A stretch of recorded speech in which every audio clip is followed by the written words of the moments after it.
السلام عليكم ورحمة الله تعالى وبركاته. كديرين؟ لاباس عليكم؟ واش كتعاودوا كلشي بخير؟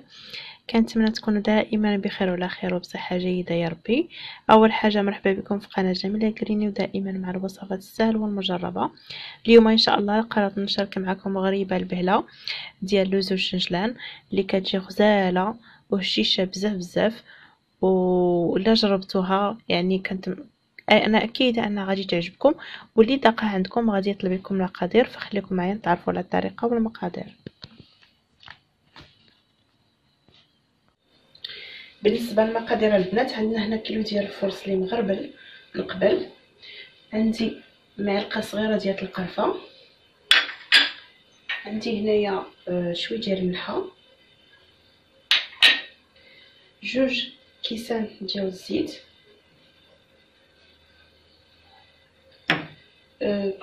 كاس ديال عنبه ديال اللوز اللي حمرته وهرمشته بحال هكا. فتقدروا تستعملوه الا عندكم، ولا ما تقدروا ما تستعملوش، اولا ممكن تستعملوا كاوكاو او اللي متوفر عندكم. عندي هنايا نص كاس ديال الشنجلان اللي مغسول ومنقي وما محمرش يا البنات وما مهرمش، يعني كنستعملوه بحال هكا. فحتى هو تقدروا تستعملوه اولا ما تستعملوش، ولكن بصراحه كيجي غزال، كيجي زوين في الغريبه ديالنا. فممكن نستغناو على اللوز، ولكن ما يمكنش تستغناو على الشنجلان. عندي هنايا ربعه ديال سنيده او 250 غرام او ما يعادل كاس ونص ديال سنيده. هنايا عندي لاروم ديال اللوز او نكهه ديال اللوز، تقدروا تستعملوها اولا ما تستعملوهاش، يعني اللي كيبغي النكهه ديال اللوز في الغريبه ديالو. عندي هنايا 3 ديال الخمارات وربعه ديال الزبده نباتيه. تقدروا تستعملوا زبده نباتيه اولا الزبده ديال العبار على حسب المتوفر وعلى حسب اللي عندكم. فانا كتجيني زوينه في هذه الغريبه هذه، وكتشقق مزيان وكتجي غزاله. فتقدروا تستغناو على الزبده العبار وتستعملوا غير هذه، حتى هي راه كتجي زوينه في الغريبه. فهنا اول حاجه غادي نبداو بها هي الزبده، غادي نخلطوها مزيان مع السنيده حتى تولينا على شكل بوماط. عاد باش غادي نضيفوا المكونات الاخرين. فيعني راه الغريب راه كتبغي شويه الخدمه، ولكن بصراحه كتجي زوينه بزاف بزاف. واللي جربها يعني راه غادي يطلب لكم المقادير.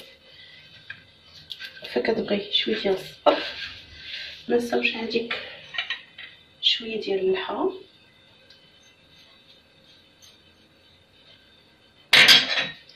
وكنبقاو كنخدموا هكا يعني حتى كتذوب لينا الزبده مزيان مزيان. فممكن هنا تسخنوا يعني الشنجلان غير شويه باش تذوب لكم الزبده، ولكن من الاحسن يعني تخدموها غير هكا حتى تذوب.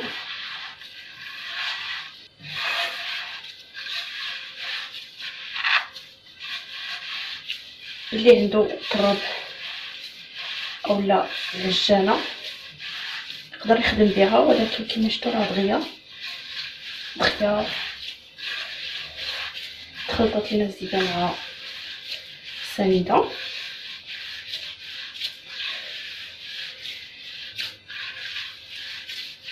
كنحكوها غير الكف ديالنا.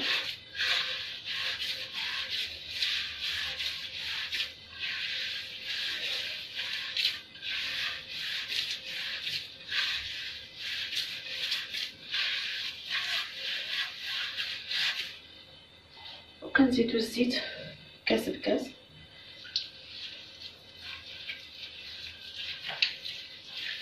يعني هاد المغربه راه ناجحه وكتصدق، وخصوصا البنات اللي يلاه غيجربوا الغريبه اولا الناس اللي مكتصدقلهمش الغريبه، هذه راه على ضمانتي جربوها راه كتنجح وما غاديش تندموا عليها، وغادي تنجح لكم من اول تجربه. تبعوا غير الطريقه والمقادير.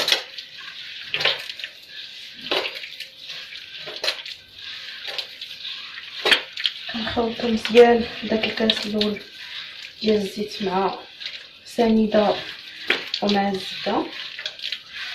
كما كتشوفوا بدات كترطب شويه، وهذاك الزيت الاول ديال الزيت راه دخلينا في يعني اندمج مع العناصر الاخرى.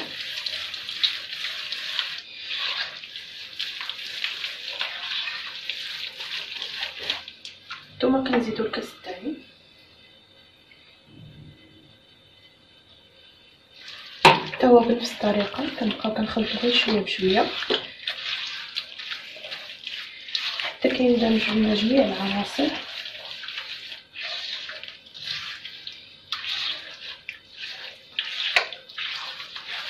على شكون انا خدتش بزاف ديال الوقت باش تبين الزبده، خصوصا دابا راه الجو بارد، ولكن في الصيف راه دغيا كتذوب، مكتاخدش معكم بزاف ديال الوقت. خاصها هي تخدم مزيان، فالغالبا كتبغيو هي اللي تخدم هذه باش كتجيكم مشققه وزوينه.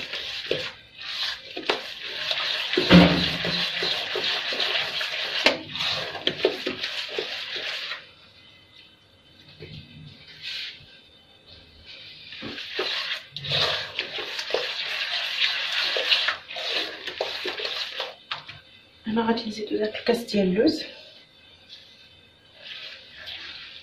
اللي حمرناه وهرمشناه. انا صراحه زدت حمرته بزاف، ولكن نتوما ما تخليوش يعني تيتحمر كاع بزاف ديال الدرجه. غنزيد نص كاس ديال الجنجبان،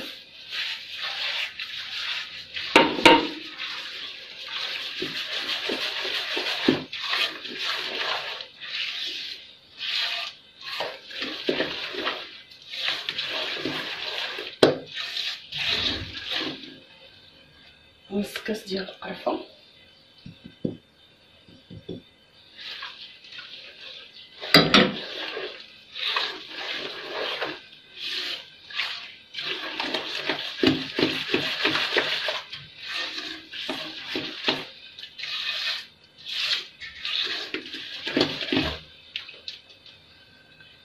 غادي نزيد شويه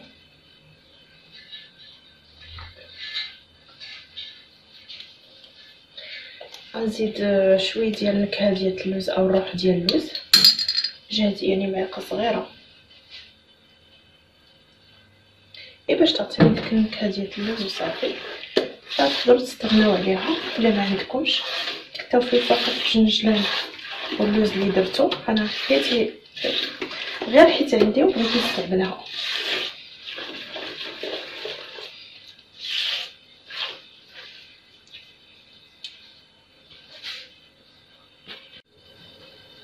يعني كما شفتوا بعد ما كتندمج لينا جميع العناصر، ف كنبداو كنزيدو الدقيق شويه بشويه. دونك كما كتعرفوا الدقيق دائما على حساب الخليط وعلى حساب الدقيق واش كيشرب ولا ما كيشربش.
هنا كي كتشوفوا معايا العجين راه ما كيتجمعش لينا بحال العجينه، يعني كيكون غير هكا صافي. ولكن الا هزينا الطريف ودرنا به كويره راه كتصاوب لنا الكويره ديال الغريبه. ها هي شفتوها كنشكلوها كيف ما بغيناها، يعني بحال هكا كيكون العجين ديال الغريبه صافي. كنخليوها كنجمعها بحال هكا وكنغطيوها ببلاستيك بدائي على ما كنوجدوا الطاوات وكنكوروها.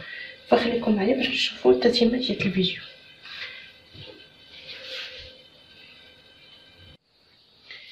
صافي يا البنات، بعد ما غسلت الطاوات ديالي كنشفهم مزيان من الماء. صراحه الغريبه كتجي زوينه في هاد الطاوات هادي، كتجي خاويه من الوسط وزوينه بزاف بزاف. ما كتجيناش غريبه اللي هي غليظه، فكتجي رقيقه وخاويه من الوسط، كتجي زوينه وكتخرج لينا بزاف. اهم حاجه هي كتخرج لينا عدد كبير ديال الحبات ديال الغريبه.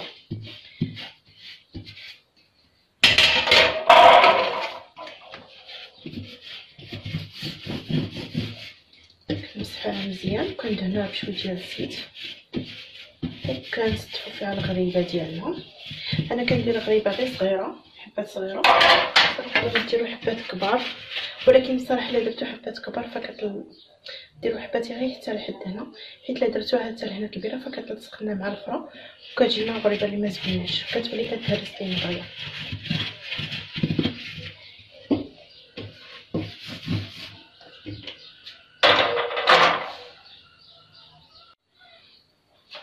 هذا هو الطاوات ديالنا بشويه ديال الزيت.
كما كتشاهدوا معايا فالغريبه كتجي هشاشه بزاف بزاف وكتجي مشققه وخاويه من الوسط وصغيره وزوينه. كما كتشوفوا راه كتجي هشيشه.